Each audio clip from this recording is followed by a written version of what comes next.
Yes, reka nongera musubiza mwifuza kuya byiza cyane kabisa yo mukunzi wa Tetative ahuriye hose ndagusubiza mwifuza kuya byiza cyane kabisa no mutipanye no tobo mwizanzwe reka kandi ngusubiza mwifuza gukomeza kububwa neza ordo ko cyo mu cyo byazanganya byiza cyane kabisa ngo nawe nkubwira ati niba bitameze neza kwihangana ndetse no kugira icyizere mu mutume ibintu bigenda neza no kwihanganisha cyane kandi ngukomeza reka kandi nanone nkuhikaze nanagushimira cyane wowe bashokana subscribe kuri cyane kugira ngo ujye natwe mu biganiro ndetse n'inkuru tubategurira n'amafilime tubagezeho buri munsi reka kandi muri aka kanya nze kugaruka nkubwira ati Bruce Melody rero yabaye umuhanzi w'impeshyi cyangwa se atwaye igihembo cya Kisama Award.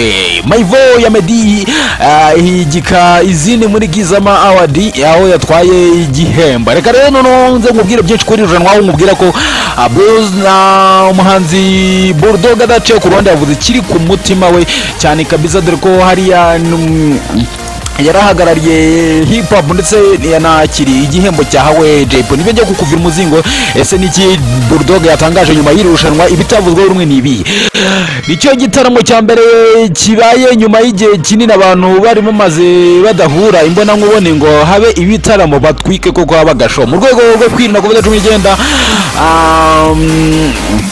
abantu bagiye muri iki gitaramo babaga bipimishije nk'ibisanzwe ibyo simbigarukaho kuri iyi nshuro byabaye ubwo hatangwaga ibihembo bya Kisama Award bitangwa na Kiss FM.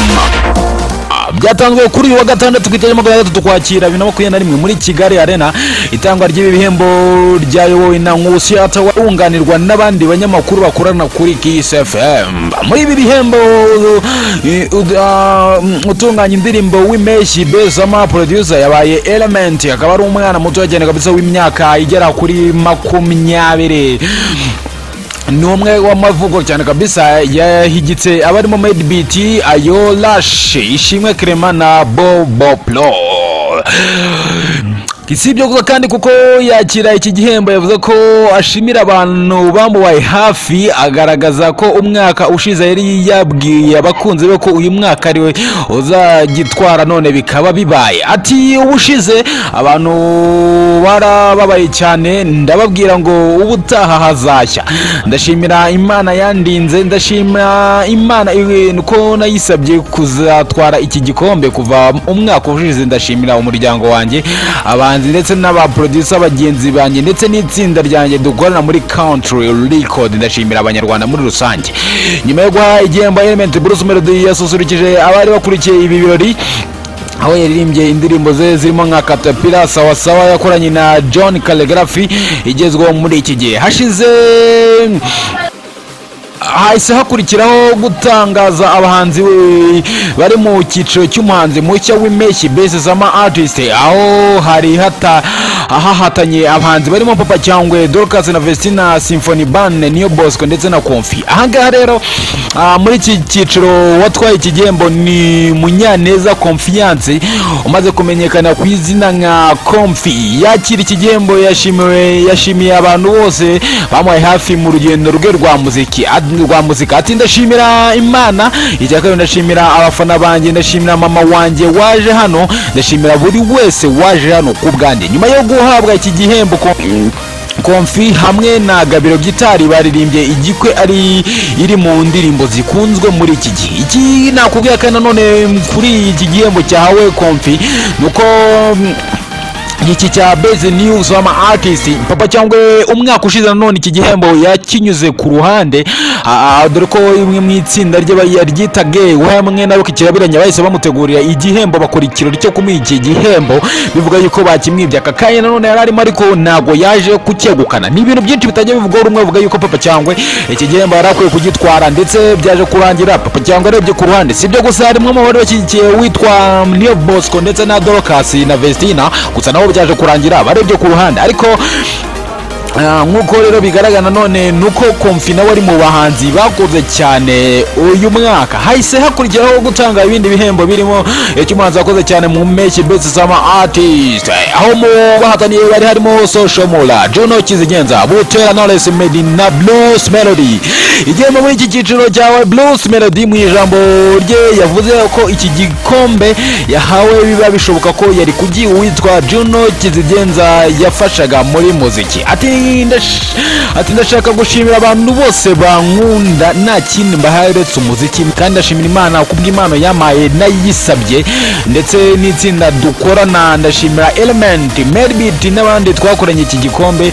Nwaye ndumva najya Juno Kizigenza hahise hajya ku rubyiniro Phil Peter na Social Mura baririmbana indirimbo bise Amata bafatanyije na Symphony Band yabacurangiye. Nyuma hatanzwe igihembo cy'uwateje umuziki nyarwanda imbere Lifetime Achievement Award, akitanga uko ashoboye yaba mu bahanzi, abategura ibitaramo n'abandi batandukanye. Igihembo nk'iki umwaka ushize cyari cyahawe DJ Mila witabye Imana. Icy'umwaka cyawe Jay Polly nawe uheruka gutabaruka, cyakiriwe na Bulldog na Fireman babanye n'uyu muhanzi muri Tough Gang. Bulldog yavuze umuziki wakoze na mugenzi we yizeye ko hari umusanzu watanze kandi uzakomeza gushimisha abakunzi be. Yahise ahamagara mugenzi we Fireman nawe wari witabiriye itangwa ry'ibi bihembo bya Kizama Award, barimbana indirimbo ya Jay Polly yitwa Ndakera Ndahumeka na Moduye na Betray.